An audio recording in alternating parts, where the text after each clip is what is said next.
crowd than usual.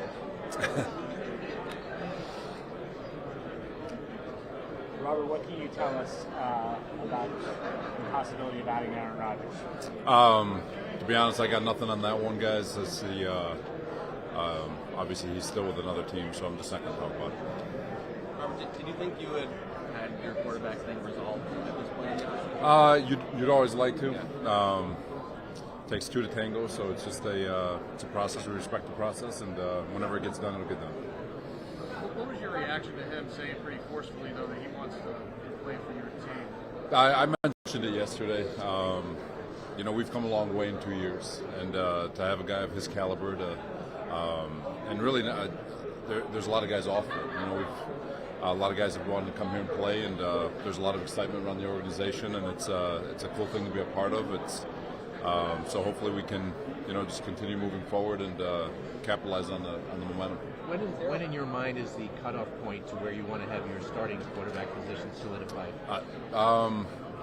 As a coach, I would have said about 3 years ago, but that's more of a Joe D question in terms of how they're approaching everything. But coach always wants things done yesterday. So realistically, Robert, if you add a veteran quarterback who knows your system, did he come in training camp? Does he need to be there for the spring?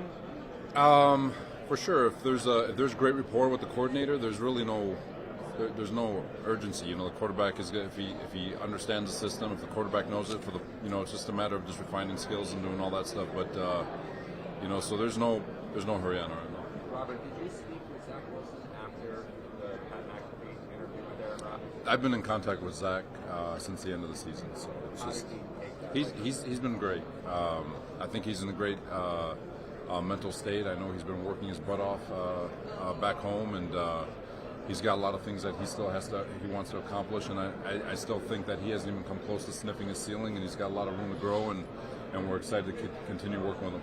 Robert, in terms of preparing for the draft coming up and even just getting ready for off-season workouts and stuff, how are you guys operating in the building as just who your quarterback is? You know what? You have a system. You have a core philosophy of a system with regards to the offense, and so you're really just building that system. And then whenever the quarterback shows up, whoever that might be, and obviously we're hoping that it's the things get done, but you have certain tweaks that you're going to make for that quarterback. So it's you have a base installation, and then the things that evolve off of it with regard to your players. And it's not just a quarterback, but you got to think about the offensive line that we're still kind of revamping, and then the skill guys. We just got McCole Hardman, so there's going to be things that we're going to want to do with him. And there's Lazard, Corey Davis is still there. So there's a lot of different tweaks. But right now, OTAs is really about base fundamental installation, regardless of player. One of the things Aaron was pretty passionate about in his interview with Pat was about Nathaniel Hackett, and he passionately talked about him as a coach, not just as a guy who's friends with Aaron Rodgers. So what was it like seeing somebody talk about a coach in that way? No, it's I've said it before. I think he's in this fast-paced world, you can be held hostage for something that happened in the immediate, but we tend to forget why Nathaniel was given that opportunity. He had earned the opportunity in Denver. He's a fantastic coordinator, fantastic human, an unbelievable teacher, brings a lot of juice, a lot of energy, and so him being in New York is really a good thing for us. And I didn't think we'd even get him off the couch. He could have sat home for another 4 years and collected a paycheck from Denver, but he's excited to get after it. He's already brought the juice to the building, and so he's exactly who we all thought he is. Obviously, I was with him in Jacksonville, so he's been great. Robert, if for some reason the current quarterback course that you're on, the plan that you're on, does not work out, what's your fallback option? I can give you Joe's number. What's your opinion? No, I don't have one. We're grinding right now, and Joe's taking care of that part of it. You're very close with Matt LaFleur, obviously. How much have you talked to him over the years about the reality of coaching Aaron Rodgers? Have those conversations maybe picked up the last few weeks? Matt and I have been respectful of this whole process. We're really not talking about it. We're still just talking about family and all the different things that he and I talk about that we've been talking about since we were GAs together at Central Michigan. So we've agreed not to talk about it, just let it be and let the general managers handle it. I know you just touched on it a little earlier, but how would you describe the state of where it's actually at right now between Green Bay Packers Raptors and the New York Jets on getting this deal done? Where is it at right now? Joe D question. You know what? I can give you my thoughts, but again, Joe's the one that's kind of working in the trenches with Goody, and again, he's the one that's handling it. I'll defer to him. Robert, using kind of the way that Rich described it, like the trajectory that you guys are on with the quarterback situation, is there any doubt in your mind that it's going to go through? Well, you guys know me. I'm a positive thinker. I'm sure eventually they'll figure something out. Robert, the changes at wide receiver, was that something you guys prioritized in the offseason? Did you want to make changes in that? You know, just opportunity presents itself. You know, obviously with a guy like Alan Lazard, he's so big, so strong, so physical, tremendous red zone target. Just adding him, especially with what we want to do in the run game with bringing in Keith Carter from Tennessee and the system that they run. You know, there's familiarity with Corey, so he can still do what he does. And then with the opportunity presenting itself, didn't think we'd be able to get a guy like Nicole Hardman. And, you know, so when he was sitting there and just the amount of speed and the different things that he does, it was just a no-brainer for Joe for us to add him. And then obviously once that happened, there was a lot of different phone calls for Elijah, and not that we were ever shopping him, but obviously Joe was given something that he felt was really, really good, and he took it. So overall, it's you go in with a plan, but sometimes you just got to be ready to pivot. Did Elijah? About the receivers, is there interest in Odell Beckham Jr.? Have you had conversations with those people? Yeah, there's always going to be interest with any great player, obviously. But, things have to work out. Obviously, there's a whole lot of different things. And again, I apologize. I'm deferring to Joe a lot, but those are things like when you start talking money and all that stuff, it becomes something else. So that's again something I'd have to defer to Joe. Robert, you guys signed Alan Lazard, who's similar in a lot of ways in skill sets to Corey. You mentioned Corey a couple times. So you still think Corey's going to be a part of this team? Like, is that something that you want to see? For sure. You know, he's Corey's a big, solid receiver. He's done a lot of really good things for us in 2 years, and definitely somebody that we want to keep in. His leadership, his work ethic, the way he approaches every day. Absolutely. Why? I mean, you have some pretty good receivers on the roster now. Odell hasn't played in over a year. He's got 2 ACLs. Why the interest? You know, it's ACLs nowadays. It's like those are easily fixable. But he's been a fantastic receiver in this league. Everything you hear about him, he's a phenomenal person. But again, it's just something that you know, you're always going to look over, turn over every stone, cross your T's, dot your I's, just make sure you're not missing an opportunity to add a great player. And there's no guarantee anything will happen, but to go in there and talk about it. And again, if Joe's had other conversations, that's again for a Joe conversation. But we're always going to study every player on the market to make sure that we're not missing out on an opportunity to add a good player. How much of that is Rodgers? I mean, we know that they have a friendship, and he made it clear. Yeah, he's. You know, again, before any of this even came up, you're given a free agent list from our scouting department and Joe, and he's part of that free agent list. And you go through and you study every single player, and so all these thoughts and ideas are formulated well before any of this happened. And you know, so you study it, you look at it, you try to formulate a plan to build a team that complements one another, and so hopefully that answers your question. Robert, what did you like so much about Lazard? Was it just like, I mean, the guy gets down the field and blocks?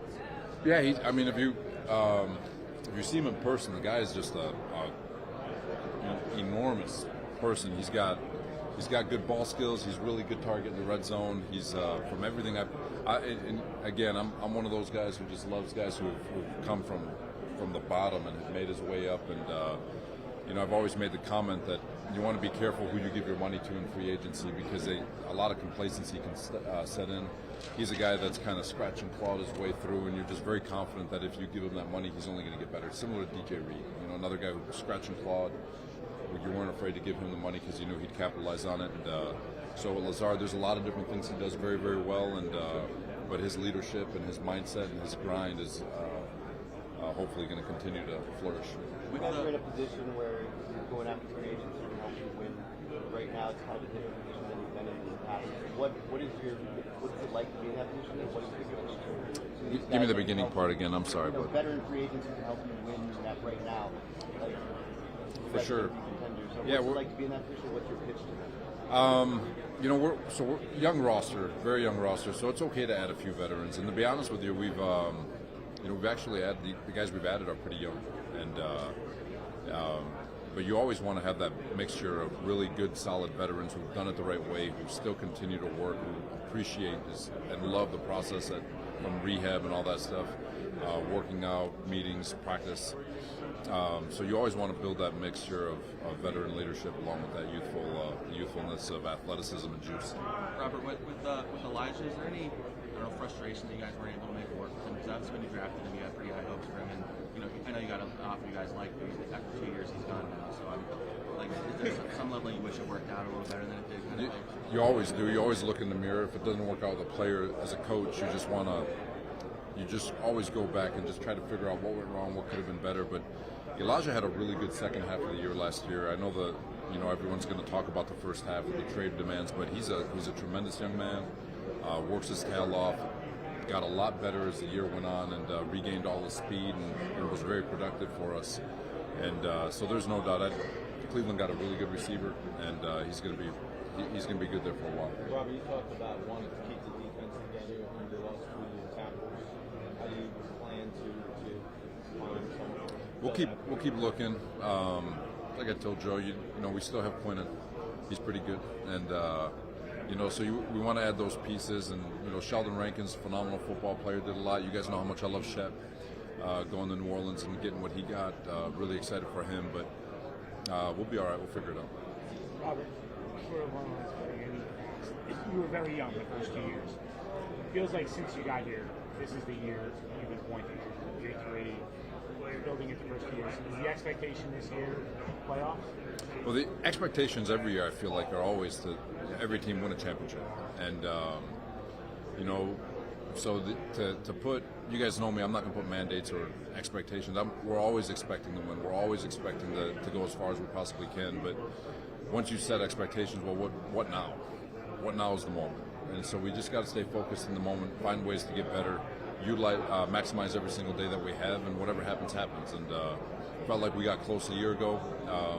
Obviously, the back half of the year didn't go the way we wanted to, but we've got a really good group, and we're excited about this season, and hopefully everything pieces together the way we want it to.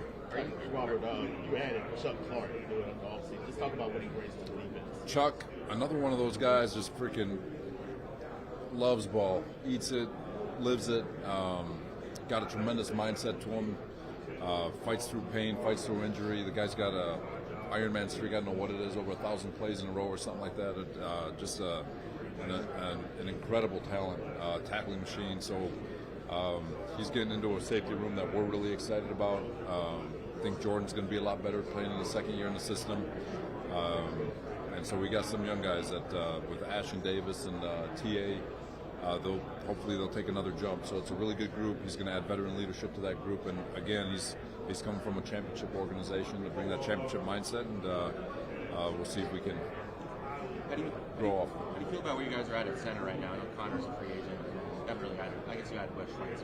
Yeah, there's obviously it's a position we want to continue to address. The entire offensive line we still want to address and make sure that we're maximizing that group. And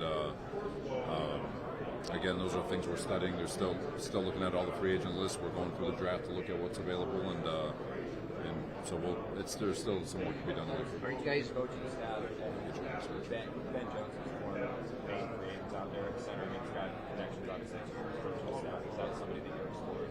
Yeah, for sure. Again, part of the free agent list that we're all looking at, and just making sure that we're crossing all our T's, dotting our I's.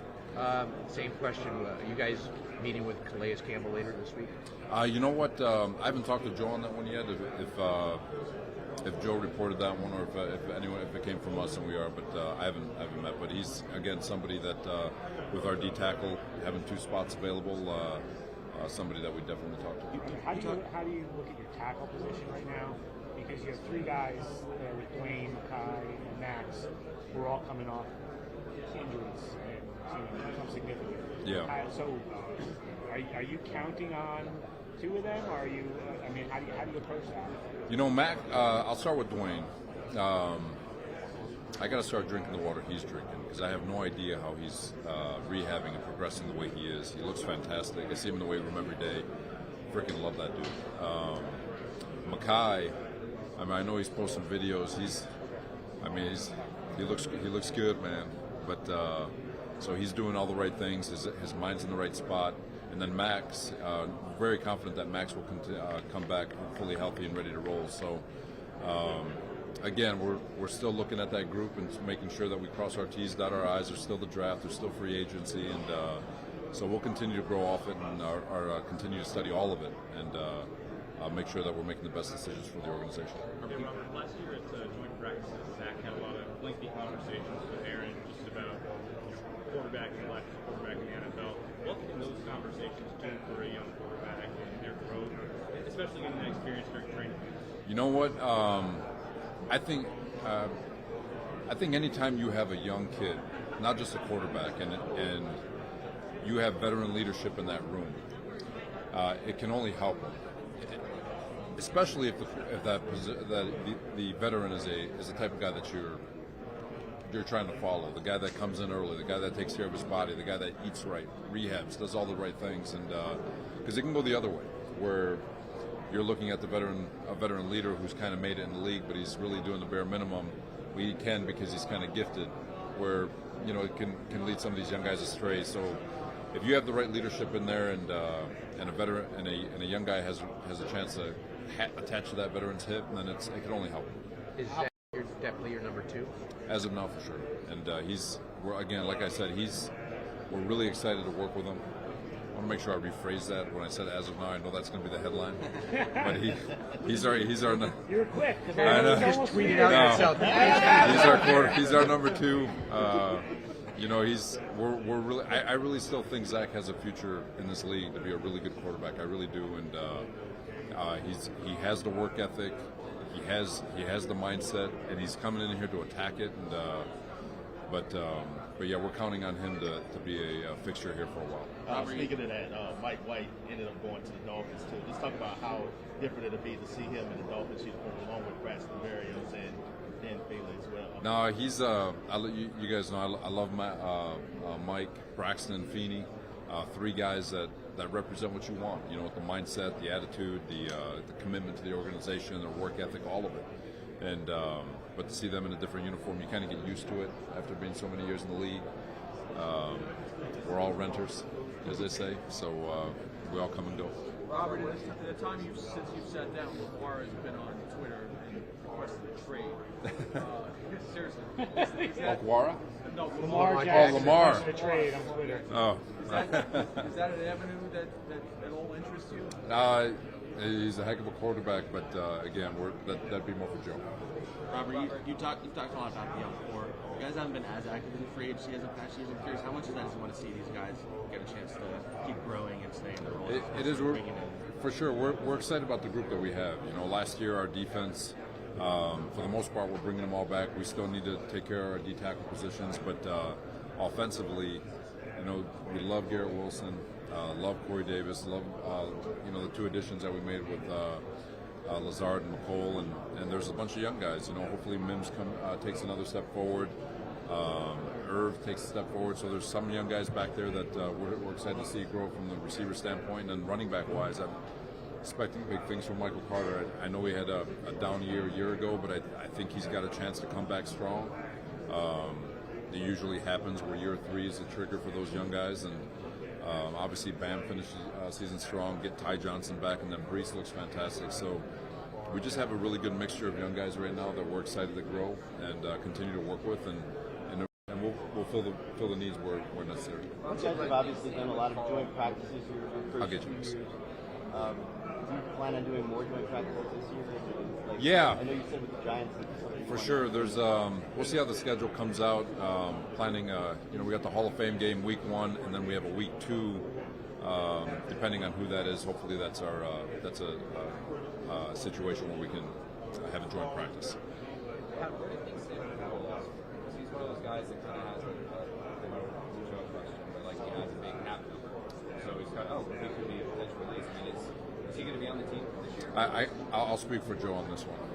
Pass rushers, they don't grow on trees, and Carl has a commodity in this league that's gold, and so he will be here as long as he can walk and play and rush and passer and affect it the way he does. He'll be here. Robert, with ABT, he showed his versatility last year before he got hurt. Is he back at right guard now? Is that the spot where? Hopefully, yeah. We definitely think he's an all-pro caliber right guard, and I think he can be a heck of a tackle too. But he is an elite guard, somewhere where we would love to keep him. Can you describe what it's? I mean, you're in a weird spot with the Rodgers situation because you think you have your quarterback, but yet you don't officially, and there's really not much left in free agency, and so you're really out of options. I'm wondering, as a head coach, what kind of emotions, what kind of anxiety level you have, because you're this far down the road, there's pretty much no turning back, and yet you still don't have them yet. So, what's the anxiety level for the head coach? Honestly, I'm not hitting the panic button. There's, it is. I've talked to you guys about it before. I worry about the things I got control over. That's something I have zero control over, so I'm just going to focus my energy on the things that I do. And, it is what it is. I'm confident. I think that things are going to work out. You guys know me again. I'm a very positive person and optimistic, so I'm confident that things will go the way we were hoping. But at the same time, it's not going to eat at me. How would you describe your meeting there when you went out there? It was great. I'll keep the conversation to the sanctuary of his own home, but thought it was really good. You gonna add a dark history to your offseason? I'm kind of intrigued by it. I'm not gonna lie to you. Just to get away from cell phones, and I love you kids. You guys know that. I love all of you. But 4 days of just sleeping at it. It's got some pluses. You did say on the McAfee show that you were pretty intrigued by that. Well, I was just curious. You just it's easy to mock something that's different. That's kind of the trend, or whatever it is, this day and age, to mock something that's a little bit different. But when people do things that are different, I'm more fascinated by it to figure out exactly what it is, to see if there's something I can learn from. So, Robert, you talked about how you've had players like wanting to come to the Jets, and how that was, that's a sign of like things are going in the right direction. Is this like what you had as your vision when you came here? Like by year 3, people are going to look at the Jets as like, not the same old Jets. Yeah, the idea is to, when I'm opening press conference, the plan is to win multiple championships, and so yeah, to scrub the dirt off the organization and to help, along with Joe and our coaching staff and all the players that are in the locker room and everybody that walks with it. But there's a lot of really good people in that facility, and to change the narrative, to change the view of the organization, that's always the vision, and the only way you can do it is with winning. And I feel like we're going on the right track. I know it didn't finish the way we wanted to a year ago, but I think there's a lot of excitement on what we can be, and we just got to continue this offseason, attacking this offseason. Hi, Robert. I just asked Matt McDaniel about the state of the AFC East, and he pretty much said iron is going to sharpen iron, and that's going to help you later on. What is your assessment of how the division has gotten better? It seems like Miami's facing moves, Buffalo's still there, and then you still have the Patriots too as well. I feel like, when I first got in the league, I was in Houston with Peyton Manning, and Tennessee was rolling, and Jacksonville was really good. And then I go to the AFC or the NFC West, and it's Seattle and San Francisco, and Arizona was really good. And then I go to Jacksonville again, and it's the same thing. You got Indianapolis had who's the other quarterback? Andrew Luck, and Tennessee was still rolling, and Houston just got Deshaun Watson. Then I go back to the NFC West, and it's arms race again with Seattle, San Francisco, and the Rams. So I think I'm used to being in divisions that are absolute ball busters, if you will. But it's fun, it makes it competitive, and that if you can survive your division, you can survive them. There's been some conflicting information on just how interested, if at all, you guys are in Zeke Elliott. So can you clarify that for us? We love our running back room. I'll leave it at that. Hey, Coach, nice and loud. Can you tell me what charities and causes you're passionate about? My wife, God bless her, she has a charity, Sanat Stars, that is focused on attacking and helping those who have been sexually abused, children who have been sexually abused, and so she's working on that thing with 7 children every single day, and proud of her. She does such a good job with it, and something that I support greatly. Thank you. Thank Robert, you. coming off the first year and the defense was 32nd, obviously you guys knew you had to make changes. How different is it when you're coming off the season when you're fourth? What's the analysis like in terms of, do we just make no changes because we were fourth, or are you still tweaking everything and changing the scheme and that kind of stuff? We're trying to find ways. You're always going to add to the scheme. Again, maintaining our philosophy. You know, we look back at the second half of the year. We got to get the ball.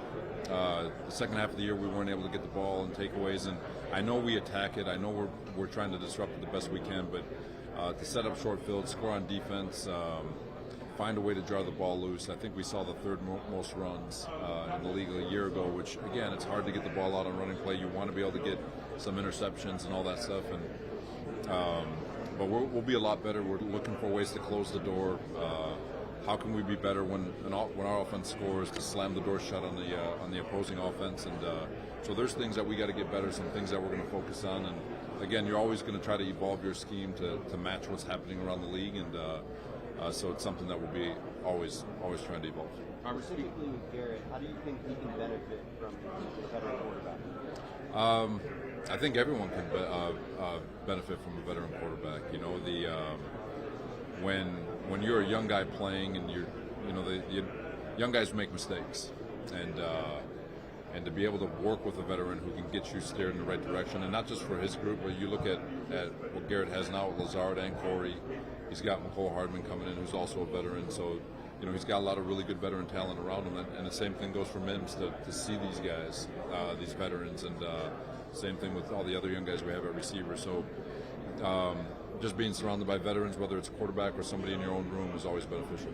Robert, you just talking about scheme on offense. Obviously, the coaching staff looks a little different. You got Todd Downing, Keith Carter, Daniel Hackett, new quarterback potentially. Like, where are you at in terms of constructing that scheme to maybe look a little different last year? And how would you describe what you want that offense to look like when we see it? For sure. You know, it's the good thing is there's going to be some carryover. Yeah. Obviously, Nathaniel has his spin on it and on his variation, but excited about the group. Again, there are a lot of changes, so there's going to be some growing pains, if you will.